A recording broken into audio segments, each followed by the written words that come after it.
So, with that, can you explain and kind of give a broad overview of, what's happening in this space today that ranchers need to be aware of and kind of understand? The biggest thing is that one, I mean, as we're seeing a lot of because with the changeover in the White House leadership and everything, we're seeing a lot of adjustments to a lot of the government grants and a lot of those programs. A lot of people maybe depend on this.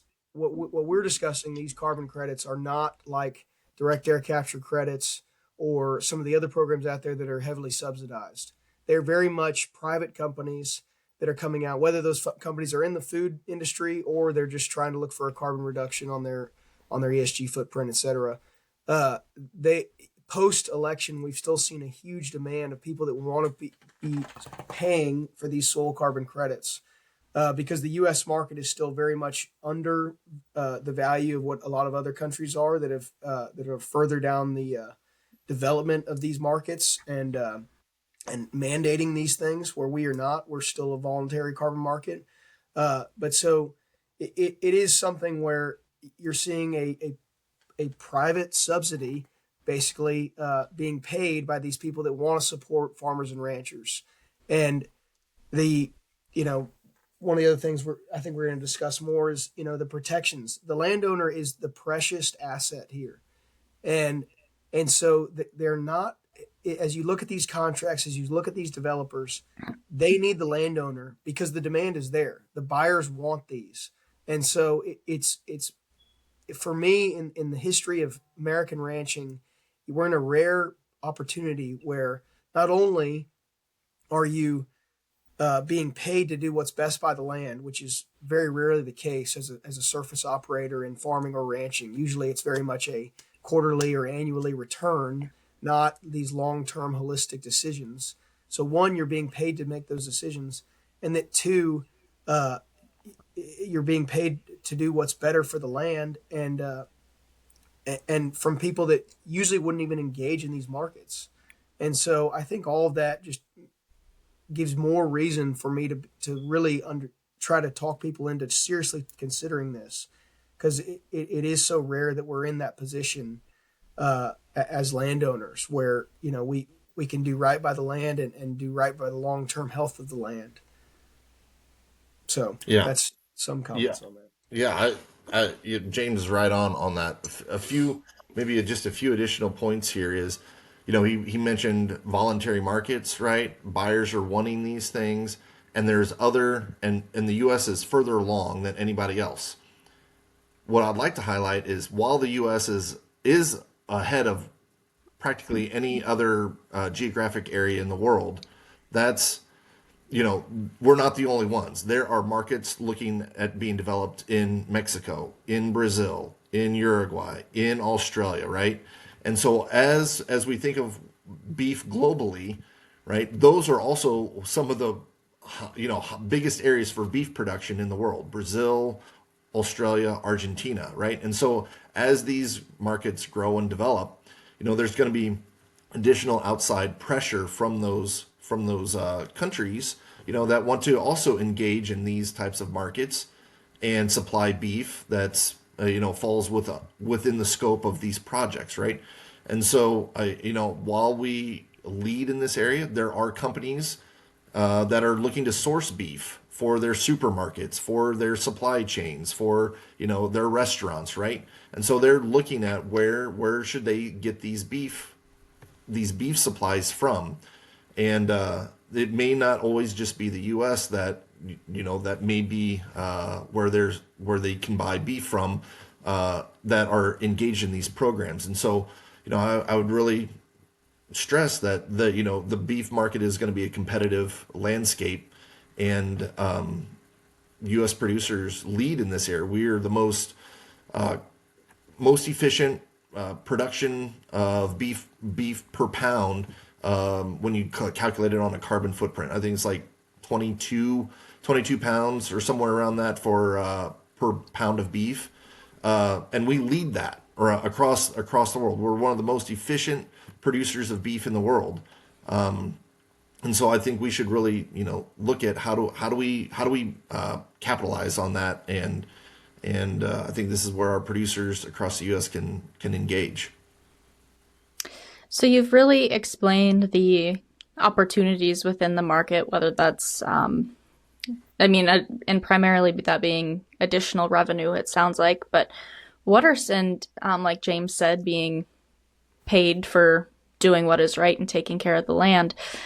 But what are some of the risks of engaging in a carbon program? I mean, there's trade offs with every decision we make as ranchers. So, what would be some of the risks that producers need to consider before diving into something like this?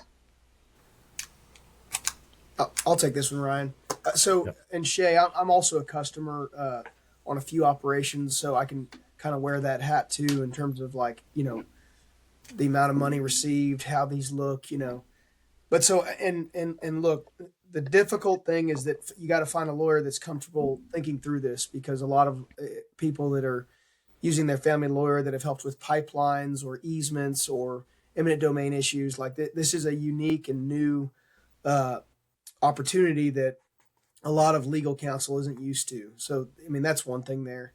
Two, I will say that, even just in the last 2 or 3 years, you've seen a real big swing to where a lot of the risk is taken out of this contract that the landowner is signing, because again, now, but based on the fact that they are making a commitment, the developer, the buyer of these credits, that you, the rancher, is going to keep doing what you say you're going to keep doing. And there's a point where they can't be out there every day, every time you move your cows, every time you make a proactive decision, every time you do anything really for the health of the land.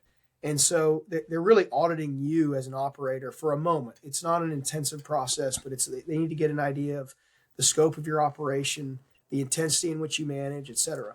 So once they get past that threshold, then the risks, to your point, I think the basic liability, if you will, is that most of these contracts are looking at a 30 years and beyond time frame. And a lot of farmers and ranchers don't like to make a decision that is directly affecting the next generation when they really don't have a an opinion in that or a voice there yet, especially if they're under 18 or not involved in the operation.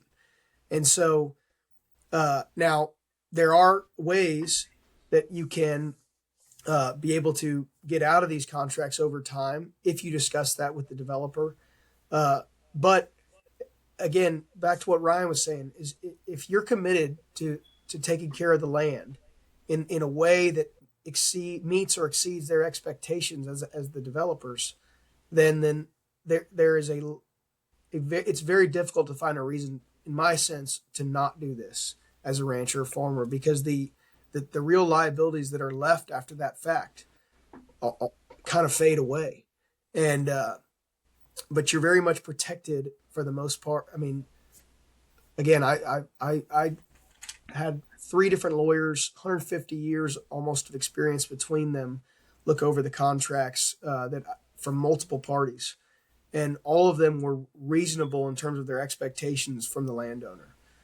Ryan, anything to add to that? No, I'd say, and I wouldn't say this is necessarily a downside, but right now there are a handful of developers that I can think of. You can count them on basically one hand. Um, my suggestion would be, look at all the programs, right? Do your due diligence out there, figure out what program is going to fit the needs of your ranch. Just don't jump into the first offer that comes by. There's going to be likely other programs that are going to develop other beef programs that may not exist or are in development at this time. And so you have to, there's this thing is like, should I do it now? Should I wait a year? Should I wait 2 years? And that's, a decision that, as a ranch or as a family, as James alluded to, you'll have to decide what are the terms of that agreement that are going to be acceptable to the operation, to the family, and is there something else that may come along in a year or two that may be better suited, right? There also could be better valuations on carbon stocks at that time. So, the payment point at which you sign your contract may improve. But those are the risks that you take, right? Should I sign now? Should I sign later? Should I wait 5 years? Those are the things that somebody would have to weigh in making this decision. And another thing too, that there's a growing trend for people putting perpetual easements on their properties. I feel like I'm seeing not intense, but a lot of people want to protect the land in perpetuity. Those people should absolutely be considering this, because anything that they would have agreed to do that uh, is much more, has much more scrutiny and more intensity than a carbon contract in terms of what you're giving up in terms of the long term uh, freedom of the asset, I guess. And so, but then there's a big spectrum between the two of, the people that probably shouldn't consider this are ones that are looking to sell their land. And I mean, but that's an easy way to end that conversation. It's like, look, if you're not committed to this for the long term, then this isn't something that you should be a part of. But outside of that, if you're looking to hold on to the land for the long time and you want to do right by the land, like that already checks most of the boxes that would be the biggest issue in terms of risks for that landowner. If you enjoyed this conversation, be sure to listen to the full episode on the Casual Cattle Conversations podcast. Happy ranching, folks.